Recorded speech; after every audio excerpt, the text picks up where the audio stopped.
Should we have a little talk? People speak about thought with too much respect. That is already the very first problem. Thought is not wisdom. It is often just a leftover movement, a footprint that keeps filling with water, a dog returning to the same patch of ground because something once happened there. The mind does this all day, sniffs old places. It calls that intelligence. And because modern life worships mental activity, people start believing that constant thought means depth. What it usually means is actually friction. You are not full of insight. You are full of continuation. That is what most thinking is. Continuation. Yesterday leaking into now. Fear dragging its sled over the same frozen track. Language arriving too early and standing in front of reality like somewhat of a rude translator. So let's not make this spiritual. Let's make this embarrassing. Right now, pick up the nearest object. Anything, a mag, a sock, a spoon, something ordinary enough that your mind has already dismissed it as dead. Hold it, feel the temperature first, then the weight, then the exact place where it meets your skin. Not the meaning of it, not what it is, not whether you like it, just the pressure, the fact of contact. And there it is. For a moment, thought loses rank because direct contact is older than commentary. And that is one of the great humiliations of the thinking mind. Reality does not need to be narrated in order to happen. The spoon is already cold, the hand is already alive, the meeting is already occurring. Thought arrives late and starts scribbling on top of it like it owns the place. It does not. Try this again, but more brutally. Look at the wall. Any wall. Stay with it long enough that the word wall starts to become almost ridiculous. Because, it is ridiculous. What you are looking at is crushed stone, paint, light, age, dust, tiny damage, history, surface tension, and silence holding itself still. And your mind comes in with one dead little coin and drops it on the whole thing wall. That is what thinking does. It flattens, it makes one cheap summary and lays it over a living thing. Then it does the same to you. Name, job, issue, pattern, trauma, strength, weakness, future. It keeps throwing labels over the breathing animal until you forget you were ever moving underneath them. So the demonstration of stopping thought is not really about silence. It is about removing the false authority of a summary. Look again at the wall, at your hand, at the steam from tea, at the ugly fork, at the dying plant, at the rain on the glass, long enough, and the naming mechanism starts to fail. And when naming fails, something cleaner appears, not mystical, way more primitive than that. Contact. Here in the north, people used to know that there are moments when the mind becomes a nuisance.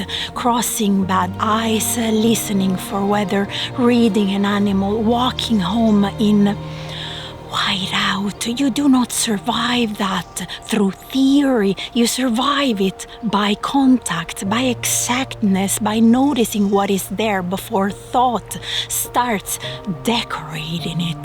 A ptarmigan does not discuss the snow. A reindeer does not build an identity around uncertainty. It senses, it moves, it pauses, it reads the field. That is a form of intelligence civilized people keep insulting because it cannot be monetized. But it is still there in you, buried, perhaps, ridiculed, perhaps, still there. That is why stopping thought is easier than people admit, because you are not really trying to manufacture something foreign. You are trying to return authority to something older. Let's go even deeper here. Think of the thing that keeps circling you lately. Bring it close. The problem, the fear, the conversation, the shame, the practical disaster, or the private ache. Bring it near enough that the body reacts there. The stomach, the throat, the upper chest, the eyes changing focus, the jaw trying to become weatherproof. Now leave the story alone. That is where people keep ruining it. They pick up the thought and immediately start feeding it names, causes, futures, meanings. No, stay with the raw disturbance, not what it says, what it does. Heat, pull, drop, tightening, static. Stay with the event without promoting it into narrative.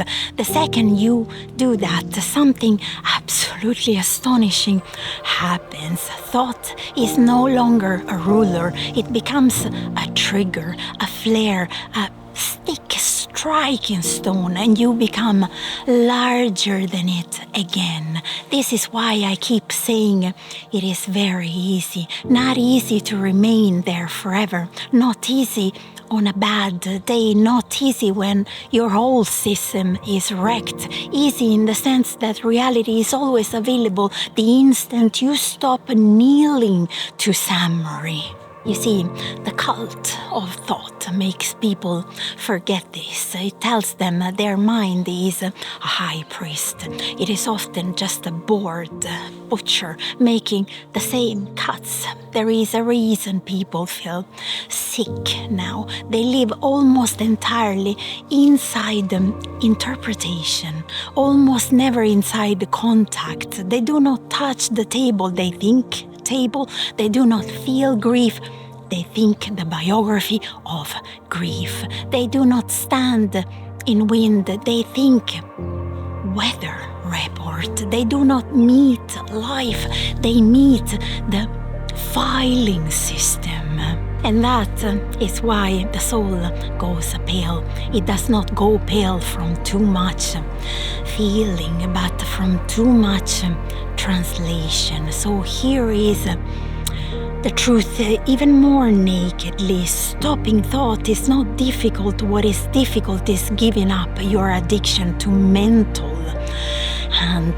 handling everything, naming everything, pre-digesting every second before it reaches you. And yet the door out is absurdly small.